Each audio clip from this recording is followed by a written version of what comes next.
Okay, hello. Thank you for joining Phoenix's NEBOSH Diploma Unit A1 webinar. My name is Dr. Judy Riggs and I am the lead diploma tutor and technical writer for Phoenix. So before we start the 30-minute session, I'd just like to take you through some domestics for those that haven't attended a webinar before. You can make sure your microphones are turned off and your speakers are on. If you want to ask a question, you can raise your hand, although I'd ask you to save that to the end of the session. We have plenty of time at the end for any further discussions. You can use the chat facilities during the session, so if you want to add your thoughts or perhaps chat with other delegates, please feel free to do so. And you'll also see that there is a resources section on your dashboard as well, and this really contains a lot of the documents that we're going to talk through in the next 30 minutes. Also, this recording will be available to people, so if you want to re-listen to this recording, we will upload it for you. Okay, so let's delve into some of the topics of the session. Firstly, I just wanted to introduce these two illustrations. So many of you have already studied the NEBOSH certificate and you're aware of the requirements and the action verbs. However, for the diploma, you need a much higher level of understanding. And you can see from these two illustrations that this perfectly demonstrates this. On the certificate, you can see understanding and remembering. So if we use an example of that, let's say a health and safety policy. We are aware under the Health and Safety at Work Act, section 2.3, that you're required to have a health and safety policy, and it should be written if you have 5 or more people. We also know that you need to communicate it and review it. However, in the diploma, it's asking us for a lot more deep depth of knowledge. So applying it, analysing it, evaluating it. What makes a good health and safety policy? What makes a good vision? What makes good arrangements in organisations? How does that apply in different organisations? Do different industries focus on different parts of the policy? How does that work if you're working with a global organisation, has different cultures? So you can see that we're really understanding in a lot more detail around the diploma. Processes, strengths, weaknesses, how does that affect individuals, organisations, society? I also talk, when we think about learning, a little bit more about reflective practice and active learning. So reflective practice, in its very simplest form, is about thinking about what you do and how your experience can shape your thought process. So if you imagine riding a bike, driving a car, learning to swim, your experiences shape the way of how you do things in the future. So you may adapt your behaviour or adapt what you've learned based on your experience. And that's quite casual thinking. However, in reflective practice, we need a more conscious effort around that. So we're constantly thinking about how can we do things differently, better? What have we thought about that process? Reflective activities can include things like reading much broadly around a subject, talking to other people, asking them their opinion, discussing matters, getting on social media and discussing things, watching what's going on around you, maybe looking at videos and understanding a bit more about this topic. How do you feel about that topic? Do you think it's right, wrong? Is there any strengths, weaknesses in that topic? And also thinking. So thinking time is very important. Once you've read something or you've learned something, think about how it means, what impact does it have for you? This is really important because it's helping commit some of those activities that you've learned into your long-term memory. Reflective practice is often a shared activity, so it shouldn't be done in solitude. You should be discussing it with other people. Active learning is more of a self-awareness of our own learning. So it incorporates our knowledge and our experience. And it basically enables us to make meaning of what we've just learned. So again, it's taking information, it's using it more than just passively listening to somebody, but it's interpreting it, understanding how we relate to that subject. Now, these triangles are quite important. We're going to come back to these triangles through this particular seminar so that we can see the depth of knowledge that's required by the NEBOSH Diploma. So our starting point, A1, is looking at the learning outcomes. Really important. So it gives us an understanding of the boundaries of what we're going to learn. And you can see that NEBOSH give you quite a lot of examples in here with regards to that depth by using action verbs. So they're talking about explain something or outline something. That really gives us a greater understanding of what they're looking for. So let's begin with A 1.1, which is explain the moral, legal and economic reasons for effective management of health and safety.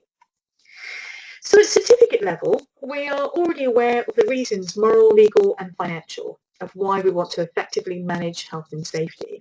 We may even have some examples in there. So we may think about a happy, healthy workforce, perhaps about prosecution or enforcement officers, and maybe even the economic impacts such as fines, maybe organisation losses from downtime.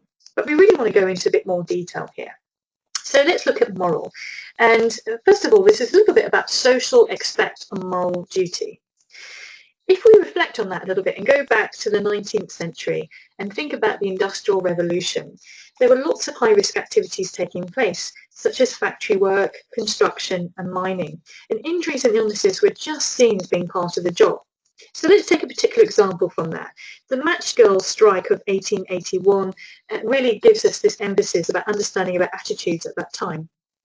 So we had women and teenage girls working at the Bryant and May factory making matchsticks, and they had started to develop some serious health complications, including phossy jaw, which is the rotting of the bone tissue. We also have other complications such as brain and liver damage, and this was a direct result of working with white phosphorus. So these workers would dip matchsticks into white phosphorus for that strike, and the vapours coming off it they would inhale these vapours, which in turn would develop some of these conditions. At the time of the incident, the condition was seen as being an acceptable part of the job. It was an acceptable risk. So firstly, workers didn't want to lose their valuable income, and secondly, because the unions didn't wish to see the organisation transfer this work overseas, resulting in workforces becoming redundant. And if you can imagine, at the time, the social benefit system wasn't there in place, so being able to earn an income was very important. Today, we completely recognise that approach is unethical, and we acknowledge some of the rewards we get from having motivated workforces. However, is it okay to transfer that risk to other companies? If we think about the textile industry, is it okay to transfer risks to another country, another organisation? The Health and Safety Executive provide a lot of stats for us also to understand about injuries and ill health and diseases within the UK. And some of the figures from 2013 and 14 talk about 1.2 million working people suffering from a work-related illness. It also talks about how 142 workers were killed at work. But we know that these are some of the base figures. If we take the amount of fatalities that happen from work-related road traffic accidents, or if we think about occupational health and diseases like cancer, we talk about lung cancer as an example, or fatalities from asbestos exposure, they are much higher. So this provides a much broader picture for us. We also know some of the health conditions affecting, so some of the top 4 around stress, musculoskeletal, skin diseases, asthma. So when we're considering about moral, it's much more than the person. We're thinking about pain and grief and suffering it affects family, friends, peers, colleagues. We're thinking about the biggest social impact as well on the NHS and healthcare. So the introduction of the Corporate Manslaughter and Corporate Homicide Act, this was really introduced to focus business leaders on their responsibility, particularly when we look at some of the tragedies that happened around this time. So we think about the Lyme Bay canoeing incidences where 4 teenagers died in 1993.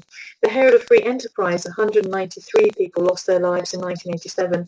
And the Clapham Rail, where 35 people died in 1988. Unfortunately, there are many examples of this. And this really is where the HSC started to focus business leaders around this issue. So let's look at legal next. And actually, before we do that, let's do a little poll survey and to understand a little bit more around our legal. Okay, so if you want to do your poll, and we'll start to look at some of those answers in there. So what type of legal action is a prosecution? Okay, you've got some really good answers. So we've got 100% as punitive, which is fantastic. Okay, so understanding about legal. Punitive, really all about criminal law, prosecution. So when a duty holder fails in their statutory duty, they will be prosecuted. And understanding a little bit more detail about some of the court systems in there. Preventative, this is about enforcement. And enforcement officers imposing the law such as improvement and prohibition notices. Now, this is interesting. So when we look at 2013 and 14, there are around about 13,800 enforcement notices were issued. If you compare that to the amount of prosecutions, prosecution lists are much lower than that. So is this a driver to really focus businesses to look at effective management, health and safety? So preventative rather than after the event through a prosecution. Compensation. So if someone has incurred a loss as a result of a work activity, that duty is owed to them. There is a breach of statutory duty and there is a loss as a result of that breach, then there's compensation. What's our opinion about the no-win, no-fee industry? Do we think it's driven health and safety because employers are fearful about claims coming in? And so do we feel we have a claims culture? So all these things are quite interesting wrapped around compensation. Self-regulation and deregulation are kind of the same thing. So self-regulation really has been around since the 1980s. Margaret Thatcher's government, in embracing this ideology of a free market economy, began the process of reducing burden upon businesses, which it kind of saw as unnecessary in their economy. And so they wanted self-regulation to come in and they wanted to deregulate a lot of health and safety laws. This is no different than the conversations that we're having today around it. But we should be careful around self-regulation. We shouldn't introduce it just as a reaction because we perceive that there's excessive enforcement of statutory legislation. We should really be committed to it because we see it as an opportunity to achieve a higher standard. So for self-regulation to really work, you need a commitment from the senior level. You need engagement with people, that everyone's bought into wanting to continuously improve and embed best practice within an organisation. In March 2015, we also saw a change in the Section 85 of the Legal Aid, Sentencing and Punishment of Offenders Act, and it's giving magistrates more power to issue fines, which were previously capped at £20,000 per offence. And that's quite interesting to see that. So that's again another driver with regards to legal implications. And finally, let's look at economics. So we know there's an impact to individuals, to organisations, to society. And there are some figures out there that we can start to look at. So the HSC report in 2012-13, that there's £14.2 billion that cost society as a result of poor health and safety practices. So 8.2 billion was accounted by individuals, and the remaining 6 billion really cost the employer and government. You can also see that we talk about direct and indirect and insured and uninsured costs as well. So it's being aware of those different types of costs to individuals, organisations and society. You also need to understand why it may be difficult to quantify costs within a business as well. And there may be sort of a lack of resources to investigate an accident, or a lack of understanding around insured and uninsured costs, or poor reporting culture. So all things can affect how easy it is to look at economic costs that are affecting a business. So when we consider moral, legal and financial, they really can apply to the full management system. So why do we do risk assessments? Why do we have a policy? Why do we do accident investigation? What's the point of auditing and giving training to people? It's all part of the safety management system. And anything really, while we ask our questions of why we do anything in health and safety, they all come back to a moral, legal and economical reason. So again, it's worth exploring this within these different sections. So when you start looking and reading further into the NEBOSH Diploma, when we start talking about accident investigation, or we start talking about training and confidence, it's important to come back to these moral, legal and economical reasons. So I have another little survey for you, which I think would be quite interesting for us to understand. I'd like to think what the strongest reason for your organisation is for managing health and safety.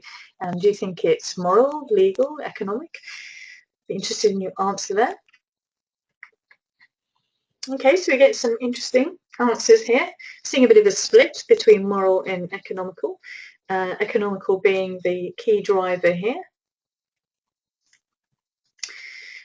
So really there's no real answer to this. There's no perfect answer to this. This is basically interested in how we see a shift of opinion around health and safety. If we'd asked this question perhaps 10 years ago, we might have had legal as being the leading answer there, but we're seeing a lot more companies seeing economic as a reason for implementing health and safety, and we're developing that with better business cases of looking at rationale behind why we manage health and safety. But we are seeing a shift towards moral, which is interesting. That's part of self-regulation, continuous improvement. If you consider public safety events that are going on, so whether it's don't use a mobile phone while driving or wear your seatbelt, the government take a very similar approach to moral, legal and financial as well. So let's take the idea of not using your mobile phone while driving. First of all, they'll show you videos of what happens, the consequence of driving whilst using a mobile phone and terrible accidents that occur. And these moral images will make some of us change our behaviour. They'll then introduce some laws around it, and they'll be telling us you'll be breaking law if you use your mobile phone whilst driving. And a few more of us will comply with that law. Eventually, they'll bring in financial penalties, and that's where the majority of us will start to listen to what's required and will react to it. So it's kind of interesting about why people want to comply and what their drivers are, although it is interesting that that can be skewed. So if we think about speeding as an example, does our behaviour change if there is a speed camera there or no? So that gives us a little bit more understanding. And if we go back to our triangle that we were talking about, you can see that understanding and remembering, well, we understand it's moral, legal and economical, and we can give some examples in that. But now we're starting to apply, analyse and evaluate this. So how does moral, legal and financial affect individuals, organisations and society? How effective is that in the programme of changing people's behaviour? So think about the mobile phone and how the government have to use a range of tactics to get people to change. Does it work? Does it not work? Critique it. How does it work in different climates? How does it work in different countries? What are the key drivers there? How does it work with different organisations?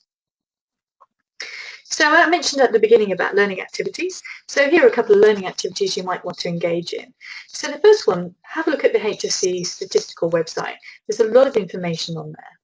You might also want to select a typical accident you have in your organisation and calculate some of the insured and uninsured costs. Also, create a mind map of moral, legal and financial losses and benefits from managing health and safety. Try and get into a bit more depth of your answers. Okay, so we're moving on to Unit A 1.2, and we want to outline the society factors which influence health and safety standards and priorities. So you can see we've got a range of contributing factors here. So I just want to pull out a few of those. Let's start looking at economic climates. So in recent times, we have had a tough economic climate across the world. And what we are seeing from that is people are working longer hours, they're travelling further to work because there's less local job options, perhaps they're taking on more than one job. We've also seen a rise in mental health conditions such as depression and acute stress. So are these things related? Does the climate, the political, economic climate, does it impact in any way health and safety standards? Will people cut corners when they're challenged financially? Globalisation is an interesting one. New work-related hazards and diseases are emerging in some countries as a result of globalisation. So as an example, we're introducing more chemical substances. If we think about organic solvents in the footwear industry, pesticides used in agriculture. Also, consider the tragedy of the textile workers in Bangladesh. They had a building collapse, killing 1,129 people. Now, that factory manufactured garments for Monsoon, Matalan, Primark, Benetton, Manga, Walmart. So is it acceptable for us to transfer risk? Do we have an ethical responsibility to manage that? Migrant workers is interesting as well. So there's no precise figures around the number of injuries and ill health that are affecting the labour force, and in particular the migrant labour force. However, we are aware that migrants are more likely to work in sectors or occupations where there are existing health and safety concerns, having a prevalence of poor working conditions and patterns, antisocial shifts, long hours, repetitive tasks. So we are aware that perhaps they are on a lower rate of earning, which encourages longer and potentially dangerous working practices. This situation means that they're more likely to be exposed to risk from health and safety, particularly if their financial rewards are attached. There are cases such as the 2004 Morecambe Bay cocklers, where 23 men and women were drowned in an oncoming tide off the Lancashire and Cumbrian coast as they were collecting cockles. And this is a real example of exploiting vulnerable migrant workers. So I'd like you to look around some of these topics in a bit more detail and read around them. How do they influence one another? They're not silo topics. Let's have a look at corporate social responsibility as well. So it's defined by the European Commission as this integration by companies of social and environmental concern in their business operations and in their interaction with stakeholders, all based on a voluntary basis. So we know that companies engaged in corporate social responsibility gain a lot back. So as a company, they attract and retain staff. They have a much better improved reputation. They're perhaps more competitive and more compliant. Society also benefits as well from community investment and visible reporting. Corporations may donate to charities as well. So all of those things drive health and safety standards and priorities, because what becomes best practice eventually becomes the standard.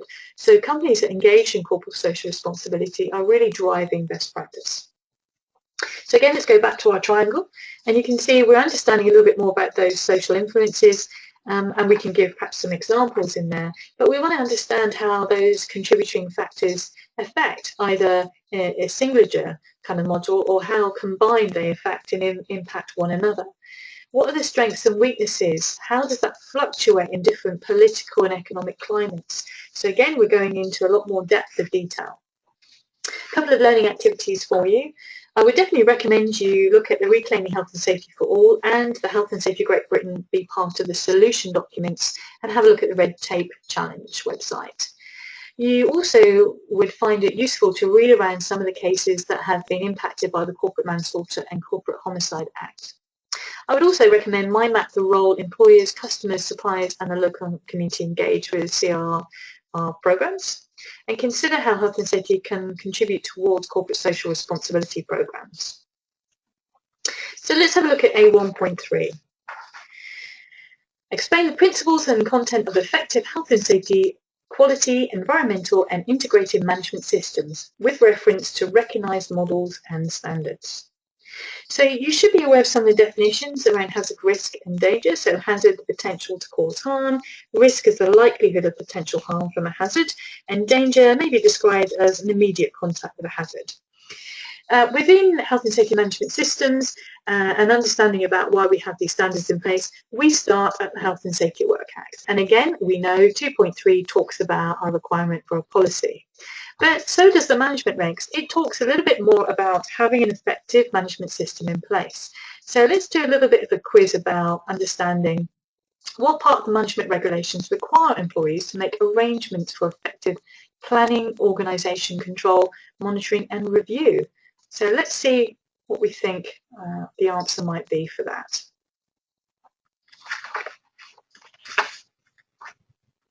Okay, so we're getting quite some mixed responses here. Not sure, kind of moving between 3 and 5 in there.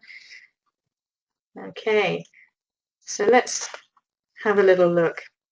So under the management regs, it is Regulation 5. So Regulation 3 is referring to risk assessments. So Regulation 5 is requiring employers to have effective planning, organisation, control, monitoring and review for preventative and protective measures. So again, important to be aware of that section. Okay, so let's have a look at another question. And I'd like you to think about the HSG 65 model. And so what do we think that HSG 65 model is? Okay, so we're getting some good answers in here. We're split between Plan Do, Check Act and POPIMAR.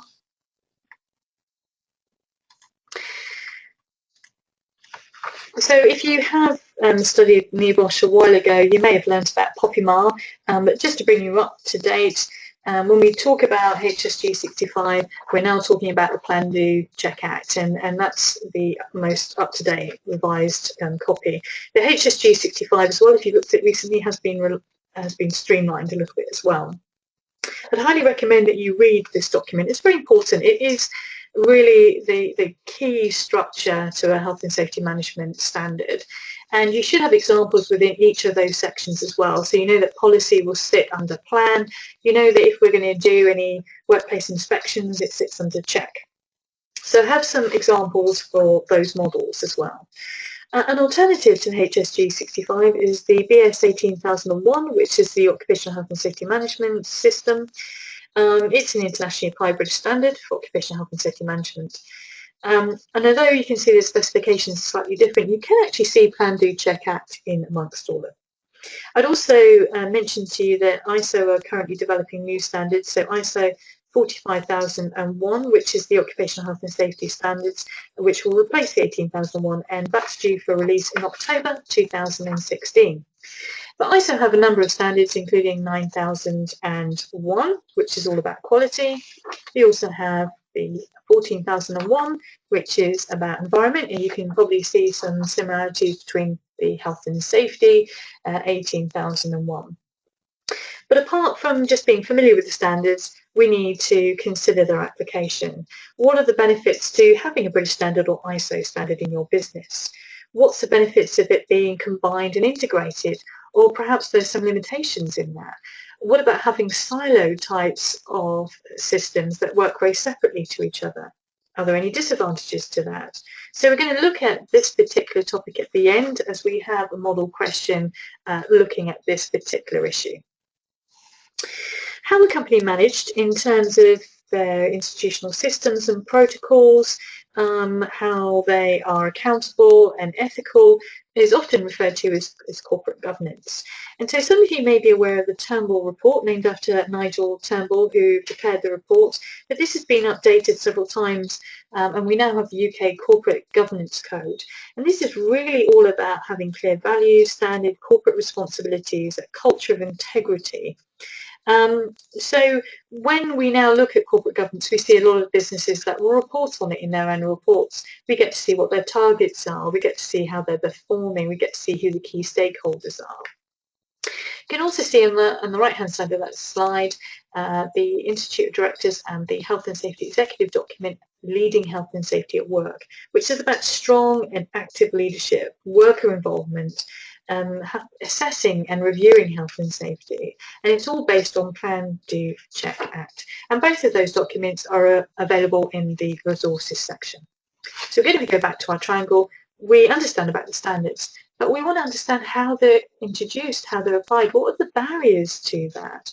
What are the contributing factors of having them as a silo or have them as integrated systems? Do they conflict in any way? What's the current climate against them? Again, how would they work best in which industries? So some of the learning activities, think about the corporate image in the market for labour and products and services and how health and safety at work can influence those. I'd like you to evaluate your own health and safety management system, how it conforms to Plan, Do, Check, Act, maybe write an action plan to make some recommendations and some improvements. You might also want to review corporate governance reports online using a search engine to select specifically large companies. What's the information contained within that report? Does it differ within different industries? I also want you to write a list of activities that your leaders could do to demonstrate their commitment to health and safety. Maybe they can conduct a 30-minute safety tour of your premises. Do they talk about health and safety in their board meeting? If they do, where does it appear on the agenda? Is it first or last? So you might find that the Leading Health and Safety document by the IOD will help you with perhaps putting together some activities that your leaders can do. And our final unit is A1.4, and this is outlining the roles and responsibilities of a health and safety practitioner. So beginning with the Management of Health and Safety at Work Regs, Regulation 7, talks about health and safety assistance, and we're really sort of understanding a bit more about the roles and responsibilities to design, implement, evaluate and maintain a safety management system. So what practical resources, skills are needed for this activity? What are the barriers to implementing a safety management system? What's the impact individually, organisation-wide, society-wide? We also need to understand a bit more about competencies of somebody. So understanding current best practice, are they aware of their own limitations? Are they willing to seek external advice if a particular activity is beyond their knowledge? What sort of professional body membership qualifications would we expect from them? And just as we were talking earlier on about an organisation having ethics and being transparent, we also have professional ethics as well. And this is professional ethics are around corporate rules that govern our behaviour in a particular profession. And when we think about this, we typically think of IOSH, which is one of the biggest memberships for health and safety practitioners, and they have some views around professional conduct and ethics. So many of you might be members to IOSH. So what I'd like to do is just see how many of you are familiar with the IOSH Code of Practice. So let's get another poll up. And I'd like you to think about what the 4 elements of IOSH's Professional Code of Conduct document contains. Okay, interesting results that we're seeing coming through. So some of you are familiar with it, quite a few of you are not. So I'd recommend that we definitely need to look at the Code of Conduct and be a bit more familiar with it, particularly if you are an IOSH member. So let's pull out the 4 areas. IOSH developed this Code of Conduct in 2013, and it's about strong ethics, values, reliability. It's about self-regulation. And so they talk about 4 pillars. Integrity, so being honest, abiding by the law, showing by example. Competency, ensuring you're competent to undertake the work, ensuring that you're developing your own knowledge, continuous professional development. You respect members, you respect the industry, you respect the employer and the client. You represent a professional front. And the service you're offering is accurate, proportionate, you communicate well. If you have a conflict, that you deal with it in a professional way. So let's look at conflict in a bit more detail. I'd like you to think really about a situation where you might have had conflict yourself, and how did you deal with that conflict? Where do conflicts start from? How ethically does it challenge us? And so IOSH do talk about conflict of interest and being aware of that and how we should act as professionals. So going back to our triangle, again, we might understand about roles and responsibilities. We may understand how to write job specs around it, but let's understand a little bit more about the codes of professional conduct, our ethical responsibility in there. What are the conflicts towards that? What are the barriers towards that? Does it change in different workplaces, countries, globally? Does it change in different cultures, multi-sites? So think beyond just what the roles and responsibilities are. And some learning activities in here. So I'd like you to look at the IOSH CPD website to review that process if you haven't seen it already. What are IOSH requiring from their members? And I want you to consider a conflict you may have had at work. How did you resolve that conflict in an ethical manner? So that brings us to the end of the study. And what we'd like to do now is have a look at one of the questions. So we have a typical question here, which is outline the advantages and disadvantages of an integrated safety management system, 8 marks. And so we can see there are some pointers in this question. So the first thing is an outline. So we can see the action verb is outline. We know the depth of the question. We can also see there's 8 marks, so we know we need to give 8 different examples. And with a question that is asking us for advantage and disadvantage, we're going to give 4 in each. And the key bit here is about an integrated safety management system. So they're not asking you what it is, they're asking you to evaluate it. Now, whenever I look at a question, I always say to people you should do some sort of mind map to get some subheaders in that answer before you start writing. And it will help to ensure you've got breadth of an answer as well.